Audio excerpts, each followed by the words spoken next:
What's up, friends? Welcome back to the Pack a Day podcast. I'm your host, Andy Herman. You can follow me on Twitter at Andy Herman NFL. Thanks so much for being here today. We've got a lot of news and notes before we get into our main topic. Let's kick things off today, actually, with Allen Lazard. So we, first of all, on Wednesday, had a report from Matt Lombardo.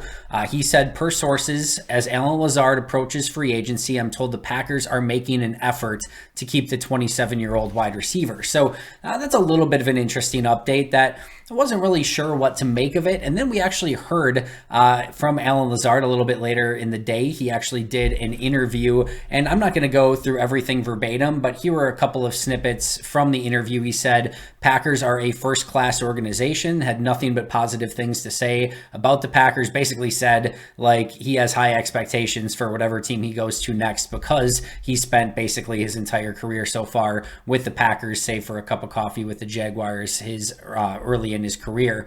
And then he basically also mentioned that he is going to be looking at the coaches, the organization, and also mentioned the climate and the weather. He also wants to find somewhere where he can live for an extended period of time.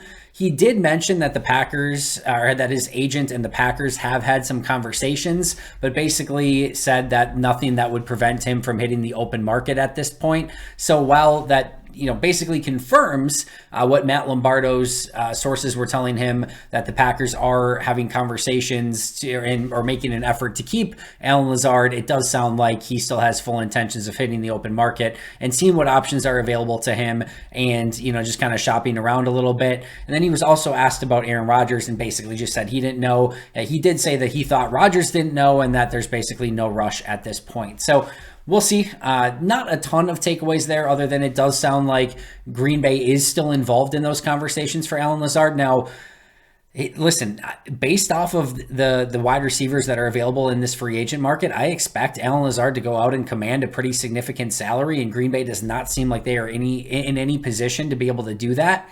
I have a feeling that this is sort of a classic Packers, where they basically say, here's the limit of what you're being, we're willing to pay you. If you go out in the open market and you're able to get more, awesome. If not, come back to us and here's where our number's at. And my guess is he's going to get blown away in the market and, well above what Green Bay is willing to offer him. So gut feel, yeah, they're maybe making an effort and giving him a call and at least saying, here's what our offer is. But I also feel like he's going to get a lot more on the open market and probably just choose a different destination. So we shall see. There's a lot that goes into that. And certainly Allen Lazard had nothing but high praise for the Packers and the organization. But money talks, as does other factors as well. He mentioned climate. If climate is playing a factor, Green Bay is going to lose a lot of those battles. But who knows? We'll see if Allen Lazard is back. There's been a lot of interesting discussion regarding that because he's such an interesting player to sort of break down, right? Because he's a pretty solid possession wide receiver. He's certainly never going to be a top tier playmaker in the NFL. Of all the things that go into an evaluation for Allen Lazard, I know everyone is like, man, but all of the blocking that he does, like he's one of the best blocking receivers in the NFL and yada, yada, yada. He's okay. He's not Hines Ward. This is not this just absolutely intimidating presence down the field. Now, every once in a while, will you see one of those plays where he's counting 3 people because he blocked 3 people on one play on like a down block? Yes, there will be some plays like that from time to time. But as I grade him play by play over the course of an entire season, he's fine. He's a good blocker. He's an above average blocker for a wide receiver, but he's not to the point where it's like, oh my gosh, like Allen Lazard changes the game because of his blocking ability down the field. It's not that good. It's good.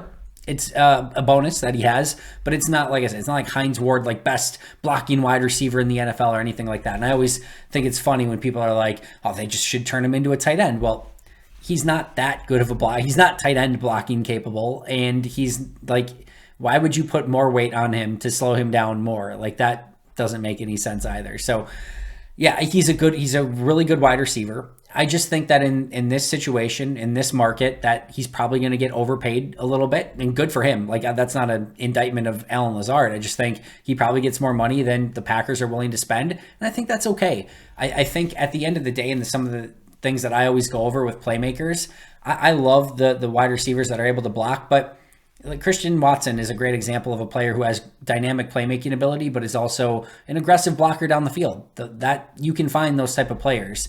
And I think Green Bay has gotten to a little bit of a habit of, your Mercedes Lewis's, your Alan Lazards, and some of these type of players where Robert Tonyan, etc., where they're just not dynamic down the field. Even AJ Dillon, who is a good football player, but he's not the guy that's going to make you miss in the open field and all of a sudden take it 75 yards for a touchdown, right?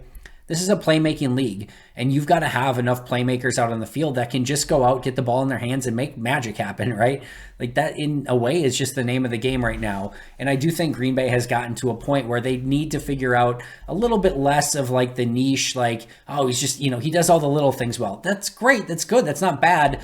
I just think that in playmaker positions, you need playmaker powers. And Alan Lazard, to me, he'll flash that from time to time, but it's not consistent enough. And I just think there's a way that you can improve from an overall playmaking team by going in a different direction that maybe doesn't include paying a lot of money to Alan Lazard. So I have nothing but positive things to say about Alan Lazard's career in Green Bay. What a phenomenal way to go from a practice squad signing, picking him up off of a practice squad to becoming a real legitimate contributor. And I wish him nothing but the absolute best of luck as he continues on in the NFL. But I do think there's a fair argument to be made of, is he the right fit at this time for this team, for what this team needs? I'm sure Aaron would love to have him back if Aaron's back. I'm sure Jordan would love to have him. I don't think there's much question about that either. But I think from Green Bay's standpoint, from a salary cap and what he's looking to make, I just think it's probably best to go in a different direction at that point. But we will see, and it does sound like Lazard and his agent and the Packers still are talking, despite him likely to hit the free agent market and, like I said, probably get a bigger deal on the open market. All right, next up is a report from Jeff Darlington.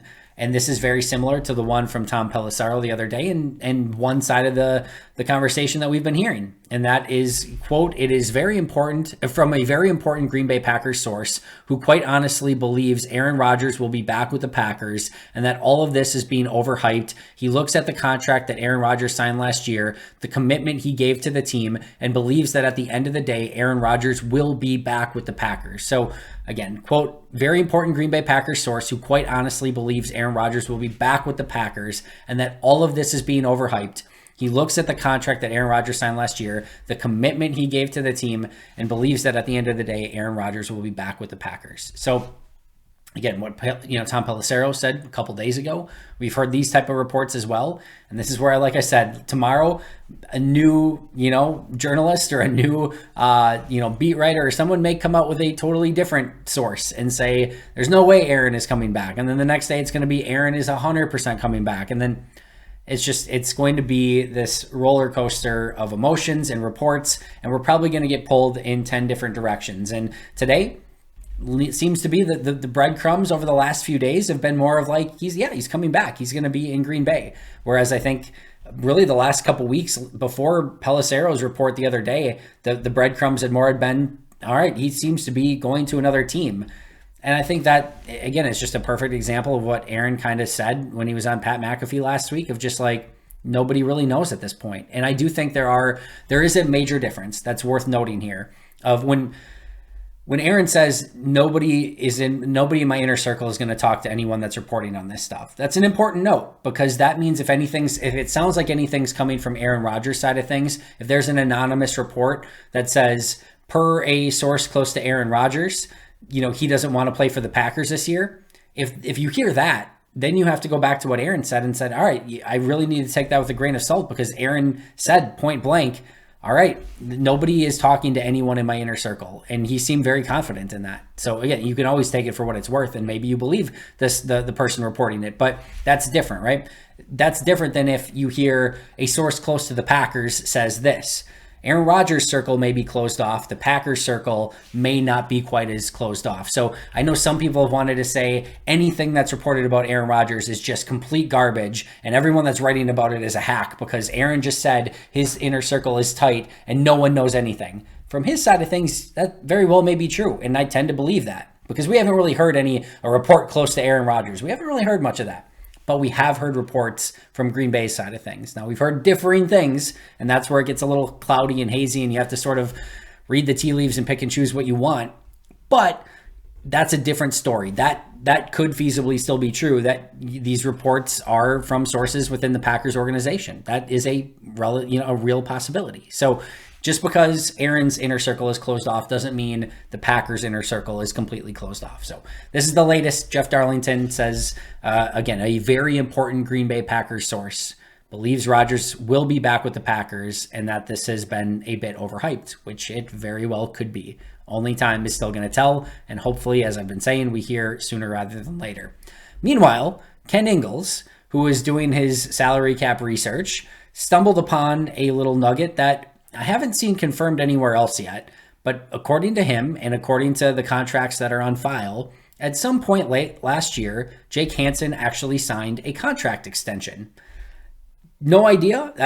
I trust Ken. If he found that, I believe that that's probably true. Like I said, I haven't seen that reported anywhere else, but that would be just an interesting development in the fact that we didn't know it prior to, at least I haven't seen it anywhere prior to Wednesday. How much it means for the team moving forward, who knows? But according to Ken, Jake Hansen has signed some sort of contract extension, which would give some vote of confidence to Jake, of course, that he might be able to come in and legitimately compete for a roster spot this year. Who knows? We shall see. Last but not least, in the round of updates, Packers did raise ticket prices again. I don't know. I always struggle with this one. Listen, we live in a world of supply and demand, and the demand for Packer tickets is insane. It is insane. And they could probably fill about 2 of those stadiums full of Packer fans on just about any given Sunday, assuming that the Packers are actually doing well. Now, one of the things they had done for a while is if the team did not have a winning season, a lot of times they would not raise ticket prices after that. So to see a fairly significant ticket increase this year after a losing season was slightly surprising. But like I said, it's a supply and demand. The Packers are adamant that this is still a below average NFL ticket based on other teams throughout the league. I do know that owners, and in this case, the Packers, the powers that be with the Packers, Mark Murphy, etc., there's always a delicate balance because there is revenue sharing amongst teams. And if you aren't doing the best you can to make the most money possible, other teams lose money because of that. So there is pressure on teams to get the most out of the fans for obvious reasons. The NFL is one of the biggest businesses in the world. So like I said, I struggle with it because I know that there are a lot of people that would just love to go to Packer games. And it's getting to the point where, for a family of 4, even just a family of 2, going to a regular season game and getting food, it is a very exorbitant cost at this point. But supply and demand is what it is, and it's hard to argue that. It's hard to look Green Bay in the eye and be like, hey, you should charge way less for tickets when you know that the person buying the tickets can then go and sell them for 20 times as much online sometimes. So I don't know. I don't have a perfect example. I don't have. I shouldn't say example. I don't have a perfect solution at all. And it just is what it is. It's a bummer to see them continue to raise as high as they are because of what I mentioned earlier. I would love to see people be able to get easier access to them, but like I said, it's a tough thing, and I get why Green Bay continues to raise the prices. And we just talked salary cap earlier this week and why it's important that Green Bay has cash on hand so that they can sign your favorite players to huge signing bonus deals, which is a way to ease the burden on the salary cap and keep your team competitive. If you want Green Bay to stay competitive, you want them making the most money possible so that they have all salary avenues available to them, that they can go out and get the best coaches. So if you are a fan of the team and just want to see them win, Green Bay Packers making money is a good thing for that. So I don't know. Take it for what you want it to. I don't have a perfect take on it, but ticket prices are raised once again and that's probably just going to continue to be the case year after year after year after year. All right, that gets us to our main topic for today, and that is the offensive tackle position and whether or not that could be a legitimate target in round 1. Before we get into why I think that's a real possibility and why we need to go over it, let's take a look at the current state of the offensive tackle position, because it's really easy to look at it and be like, wait. Offensive tackle round 1, Andy. David Bakhtiari, you've got at 1 tackle. Yosh Nijman is a restricted free agent. There is a very good chance that he is back on a restricted free agent tender in some capacity this year. You have Zach Tom, and you could stop right there and argue that you have 3 starting caliber offensive tackles on the roster right now, one of which was just a draft pick a season ago. You also have 3, what I would consider fairly legitimate lottery tickets at the position. Luke Tenuta is an interesting situation, an interesting story, because he was a draft pick just a season ago. I believe he was a 6th round draft pick, if memory serves. He was waived and then waived again, and the Packers claimed him. And by the end of the season, he actually had been the guy that was up and active ahead of Caleb Jones and Rasheed Walker. So Green Bay thought enough of him that if there was a injury, somebody were to go down, and they had to put somebody in at tackle, Luke Tenuta, they valued more at that point than Caleb Jones or Rasheed Walker. Meanwhile, the reports are also that they really like Caleb Jones and they think he can be a big-time player for Green Bay. He is an undrafted free agent from a season ago who is a massive, mammoth human being, but also is a very intriguing player, looks the part, and could develop very similarly to different types of players, but very similarly to Yosh Nijman, who was an unrestricted free agent, took a few years to develop, and maybe he could be a starter down the line. And then you have Rasheed Walker, a 7th round pick. Many draft experts expected him to go much earlier in the draft. He ends up going in the 7th round. He barely has any practice time and then plays in the final preseason game. And I am telling you, he looked really good in that last preseason game. Earned himself a 53-man roster spot and then basically redshirted the entire rest of the season. But you have 3 very interesting / intriguing lottery tickets at the offensive tackle position already in Tenuta, Caleb Jones, and Rasheed Walker. So you've got one of the best left tackles in football in David Bakhtiari, a potential starter returning in Yosh Nijman, a potential long-term starter in Zach Tom, and 3 legitimate lottery tickets in Tenuta, Caleb Jones, and Rasheed Walker. And while maybe it's not ideal, you also have Elton Jenkins, who has shown in the past that he has the ability to kick out to tackle if you need him to. I know right tackle looked like an unmitigated disaster last year. I still think there's something to the fact that he was still just recovering from his torn ACL. And even when he moved back to left guard for the first game, he still was recovering. He just didn't look like himself. And then he got his legs back underneath him. And then that's when we saw Elton Jenkins be Elton Jenkins, and he wasn't at right tackle at that point. Now, I would never advocate anymore for putting him at right tackle. I think guard / center would be his best spot. But he still has the ability to kick out there if you need him to. Royce Newman has kicked out to right tackle. Not an ideal situation either, but he's kicked out there. And even Sean Ryan, when he was drafted, there was some potential conversation of would he be in the competition to be at right tackle. If he came in and played well, there was some thought that he might be able to kick outside as well. So not only do you have Bakhtiari and Nijman and Zach Tom, you've got 3 lottery tickets in Tenuta, Caleb Jones, Rasheed Walker. Elton Jenkins can kick out in a pinch. Royce Newman has started games at right tackle. And Sean Ryan might have some tackle versatility as well.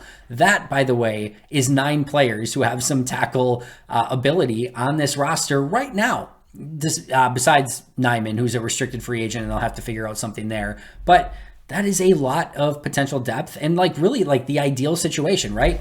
Veteran, all-pro left tackle, starting caliber right tackle / left tackle in Yosh Nijman, who's played significant snaps over the last couple seasons, and a guy that just looked really fantastic a year ago, 4th round pick in Zach Tom. And then you've got, like I said, the lottery tickets and some guys that can kick out in an emergency situation. That sounds like a perfect situation. So why would you be potentially looking at offensive tackle? Well, David Bakhtiari is the first big, question mark, right? And I think we are all hoping that Bakhtiari is just back, because I don't care if Jordan Love or Aaron Rodgers or anyone else is at quarterback. If you have one of the best left tackles in football, that's a great thing. I don't care who's at quarterback. I don't care what your window is. Keep that quarterback upright, because if Jordan Love's in there, he's going to need some time to develop, right? And things aren't probably going to come out as quickly, and he's going to need some time to sort of sort some things out, right? Teams are going to throw the kitchen sink at him. They're going to throw all different looks and pressures and schemes and everything at him. And sometimes you just need a little bit more time to go through some of those progressions and read what the defense is doing. And having a left tackle like David Bakhtiari is extremely helpful, even if it is, whether it's Jordan Love, Aaron Rodgers, or any other quarterback in that situation. So to me, that's an ideal situation, but the knee is still a major concern. There were times last year where on any given Sunday, you didn't know if he was just going to be able to play. There was a Sunday where specifically his knee was bothering him and he didn't play at all. He was a late scratch. And then he made it through the majority of the rest of the season until he had the appendectomy and so on and so forth. But there is that sort of ticking time bomb feel with David Bakhtiari of that knee could just go off at any moment. which could result in him missing multiple games, him just missing a random Sunday, or something that could potentially end his career too. And I'm not hoping that, I'm not saying that that's going to be the case, but you have this very delicate knee situation with David Bakhtiari. Meanwhile, Yosh Nijman is a restricted free agent. I think they're going to put a second round tender on him, and I think that's going to scare away any other team from potentially signing him to any sort of restricted free agent, like a signing sheet, etc., that the Packers would have the ability to match. But it's not totally out of the realm of possibility that maybe they're trying to lowball a little bit and get him cheaper on the roster, which would then make him a little bit more attainable to other teams. And if some team offered a bigger contract, Green Bay probably wouldn't be able to match it.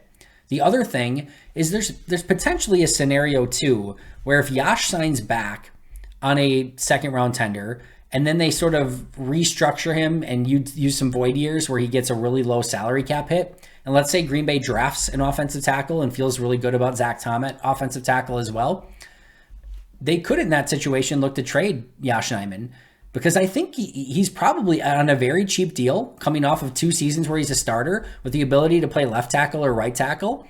I think you can get potentially like an early day 3 pick for that type of player.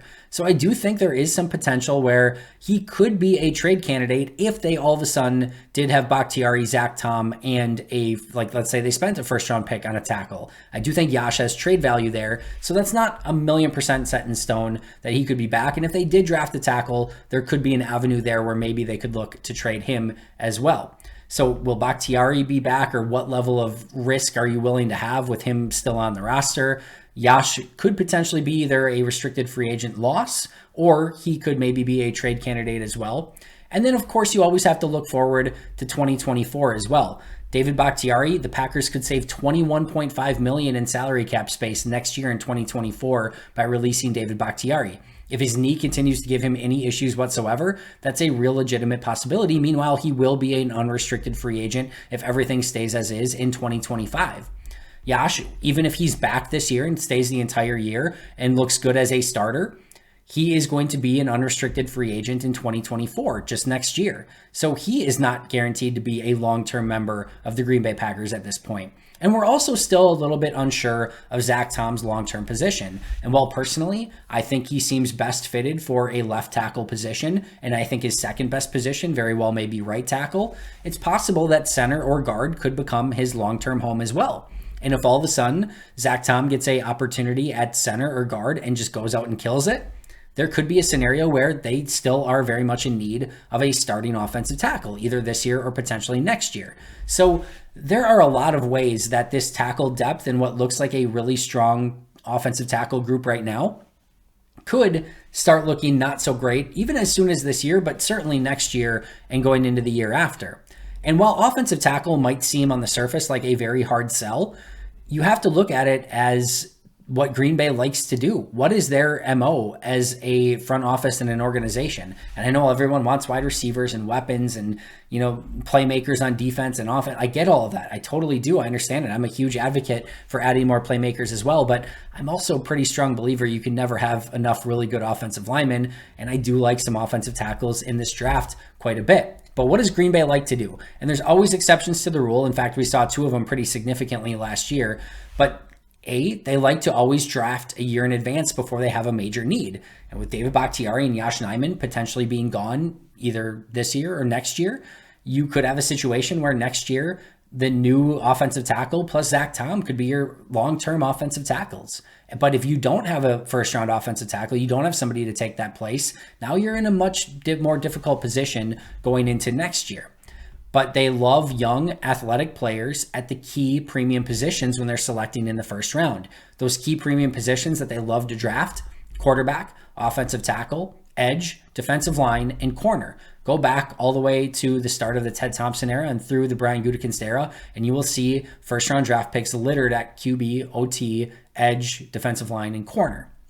So There's always exceptions, as I mentioned. Last year, they picked an off-ball linebacker with their first pick. They also drafted a overaged, a 24-year-old defensive lineman. Usually they like younger players, but they drafted a 24-year-old in the first round last year. So there's always exceptions to the rule, but generally they love younger, premium position players early in the draft. They like taking some pretty significant home run swings. So what is sort of the consensus landscape at the top of the draft, the top 15, because that's what's most important right now for Green Bay. And this can change as we go through the next month. Green Bay could trade up, they could trade down, they could have an extra first round pick because of trading Aaron Rodgers. We just don't know at this point. But you look at the top of this draft, 4 quarterbacks, Bryce Young, CJ Stroud, Will Levis, and Anthony Richardson, all have the potential to go top 15. Now, I would be shocked. I'm just going to say, I would be shocked. The optics would be beyond terrible if Green Bay drafted a quarterback in the top 15. Let's just be real, right? If Aaron Rodgers is traded, I very much think that they could be interested in drafting a quarterback at some point in the draft. But imagine they draft Jordan Love by trading up in the first round of the draft to go get him.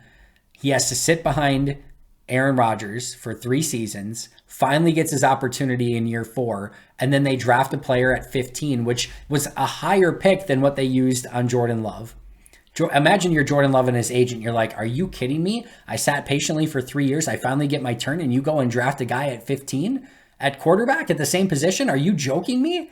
Like that's not a great recipe for success. And I guess theoretically, if Rodgers is back and maybe Jordan Love demands a trade and you trade away Jordan Love and you get a top tier second round pick and all of a sudden you're picking at 15 and one of the quarterbacks is on the board and you absolutely love them and now you need another, long-term quarterback play. I suppose you could go in that direction, but man, I don't know that anyone's going to be super psyched about that either. When you're trying to go all in again with Aaron Rodgers, you just traded away Jordan Love, who you spent a first round pick plus on in the last remaining years of the Aaron Rodgers window, and you don't have anything to show for Jordan Love, and now you're spending another first round pick while you still have Aaron Rodgers on the roster while just trading away Jordan Love. The optics are just all the way bad no matter what situation there is there. So I can't imagine if they absolutely loved one of the 4. I don't know. That would be a very major stretch to say Green Bay could take one of the quarterbacks. So let's just say that's probably out of the question. Defensive lineman, Jalen Carter, somebody that would be very interested in, but not to be the guy of like, there's no way that guy's there, but there's no way that guy's there, right? And if he is, there's probably some off-field situation or medical or something that came to fruition late in the process where Green Bay probably has to pass on him too at that point. Edge, Will Anderson, Tyree Wilson, those are the top 2. Those 2 guys probably gone. Myles Murphy maybe gets in that conversation in the top 15. If so, I don't think Green Bay would be interested. To me, he is more of like I don't want to say like a 4-3 end because 4-3 and 3-4 doesn't really matter, but more of hand in the ground type defensive end, like ideally in like a wide 9, in my opinion, would be his ideal situation. Detroit would probably be like a great fit for him, just in general. I think that would be a really great pick for them, but I don't feel like he really fits in Green Bay, and I think Tyree Wilson and Will Anderson far gone before pick 15. The running back, Bijan Robinson, I don't think Green Bay would spend a top 15 pick, and maybe there's none of the teams that take a top 15 pick, but he's a top 15 consensus player on most draft boards right now online, whatever expert that you want to trust. And, he could potentially go before Green Bay. You've got 3 corners, Devin Witherspoon, Christian Gonzalez, who I love, and Joey Porter Jr. Those 3 could be gone, or if they are on the board, is Green Bay going to take another first-round corner, a top 15? They've got Jair, they've got Eric Stokes, they still have Razul on the roster. Not sure that would be something that they would ultimately do. I don't think they would take Bijan Robinson at 15 either, with Jones and Dillon on the roster. So those are sort of the top 15s that are not the offensive tackles. The 3 that are there that potentially in the top 15, Peter Skoronski, Paris Johnson, and Broderick Jones, all phenomenal offensive tackles, all pretty much a consensus top 15 player in this draft. And if any of the 3 are there, to me would have to be very high on the list of potential Green Bay Packers because they are athletic, they are young, and they are super talented at a premium position. That is a Green Bay dream pick usually, and they always look a year in advance, meaning David Bakhtiari, Yash Nyman, they're looking down the road. Zach Tom may be an interior player. So while it might be a tough sell for you, especially if Aaron's back, to be like, oh yeah, like they should go get an offensive tackle when they've got Yash, Bakhtiari, and Zach Tom on the roster, plus some really interesting, developmental players already. To me, this is a real possibility. And not to mention that I love Skoronski, I love Paris Johnson Jr., and I love Broderick Jones. I think all three of those players are potential home run picks. And they all, like I said, fit the mold, fit the profile, and could very much help Green Bay for a very, very long time. And when you are picking at a premium pick, which I consider a top 15 pick to be a premium pick, you do want to hit on a premium player at a premium position, and all three of these players potentially fit that mold. The one interesting one, the one that most people have highest on their board, is Skoronski. I think he's a guard, but he also could fit better in Green Bay both now and in the future, because he probably could play tackle, he could play guard, and he could give Green Bay some versatility to just put their best 5 guys on the field, which we know Green Bay loves to do. But if any of those guys are on the board at 15, just clearly they very well could be the top player on Green Bay's board. That would not surprise me at all. So Green Bay could move up, they could move down, they could have 2 first-round picks. All of these things are in the realm of possibility. But as we sit here right now, and as we look at the other potential consensus top 15 players, and to be fair, just real quick, all 3 of these guys very well may be gone by pick 15. But if you start seeing one of these guys fall, Skoronski, Paris Johnson, Broderick Jones, do not be surprised if they are the pick at pick 15, because I would be willing to bet that any of the 3 at that point would be probably Green Bay's top player on their board if any of them got there. I think that's a real possibility. Now, athletic testing is going to have a lot to do with that, but it would not shock me if any of those 3 were on the top of their board if they actually fall to 15 for Green Bay. Not to mention that, but it's possible some of the second round offensive linemen could be, or offensive tackles could be high on Green Bay's board as well, including Cody Mock of North Dakota State. I think he could be very much in play for Green Bay at the top of the second round as well.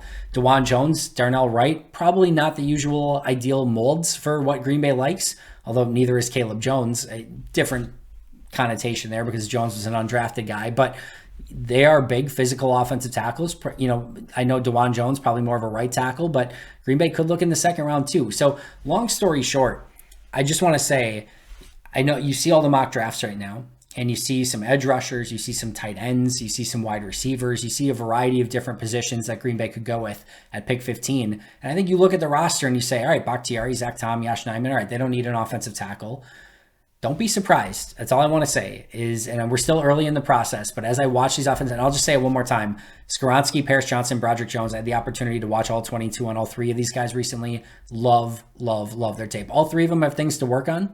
All 3 of them are super talented. I'm not going to go through full scouting reports today. We'll get there eventually, but really, really fun players, and would not be disappointed with any of those 3 being a member of the Green Bay Packers at pick 15 when the draft comes along, assuming no crazy medicals or awful athletic testing or anything like that comes out between now and the start of the draft. So what could that potentially look like, by the way? If it would be like a Skoronski, by the way, you could very well do like a Bakhtiari at left tackle, even if everyone's back. Bakhtiari at left tackle, Skoronski at left guard, which I think is his long-term best position. Elton Jenkins at center, John Runyon Jr. at right guard, Zach Tom at right tackle.